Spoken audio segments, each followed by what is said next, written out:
Hoje, Marte é coloquialmente conhecido como o planeta vermelho por conta de como sua paisagem seca e empoeirada é rica em óxido de ferro, também conhecido como ferrugem. Além disso, a atmosfera é extremamente fina e fria, e nenhuma água pode existir na superfície em qualquer forma que não seja gelo. Mas, como atestam a paisagem marciana e outras linhas de evidência, Marte já foi um lugar muito diferente, com uma atmosfera mais quente e densa e água corrente em sua superfície. Durante anos, os cientistas tentaram determinar por quanto tempo os corpos naturais existiram em Marte e se eram ou não intermitentes ou persistentes. Outra questão importante é quanta água Marte já teve e se isso foi ou não suficiente para sustentar a vida. De acordo com um novo estudo de uma equipe internacional de cientistas planetários, Marte pode ter tido água suficiente há 4,5 bilhões de anos para cobri-lo em um oceano global de até 300 metros, quase 1.000 pés, de profundidade. Junto com moléculas orgânicas e outros elementos distribuídos por todo o sistema solar por asteroides e cometas neste momento, eles argumentam, essas condições indicam que Marte pode ter sido o primeiro planeta do sistema solar a suportar a vida. O estudo foi conduzido por pesquisadores do Institut de Physique do Globe de Paris e PGP, da Universidade de Paris, do Centro de Formação de Estrelas e Planetas da Universidade de Copenhague, Starplan, do Instituto de Geoquímica e Petrologia, Geopetro, da ETH Zurich, e o Instituto de Física da Universidade de Berna.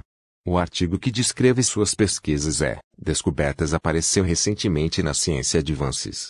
Como eles indicam em seu artigo, os planetas terrestres sofreram um período de impactos significativos de asteroides, o bombardeio pesado tardio, após sua formação há mais de 4,5 bilhões de anos.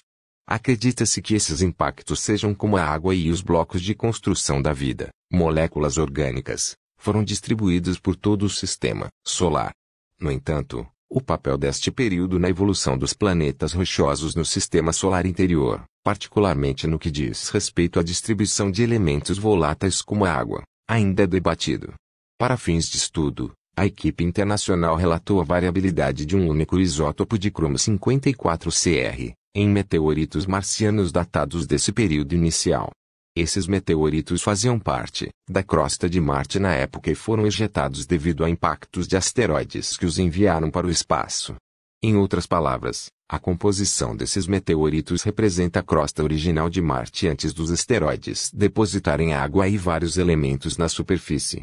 Como Marte não possui placas tectônicas ativas como a Terra, a superfície não está sujeita a convecção e reciclagem constantes. Portanto, os meteoritos ejetados de Marte há bilhões de anos oferecem uma visão única de como era Marte logo após a formação dos planetas do Sistema Solar. Como o coautor professor Pizarro, do Starplan Center, disse em um comunicado de imprensa do corpo docente da UCPH, as placas tectônicas na Terra apagaram todas as evidências do que aconteceu nos primeiros 500 milhões de anos da história do nosso planeta. As placas se movem constantemente e são recicladas e destruídas no interior do nosso planeta. Em contraste, Marte não possui placas tectônicas de tal forma que a superfície do planeta preserva um registro da história mais antiga do planeta. Ao medir a variabilidade de 54 Cr nesses meteoritos, a equipe estimou a taxa de impacto de Marte cerca de 4,5 bilhões de anos atrás e quanta água eles entregaram.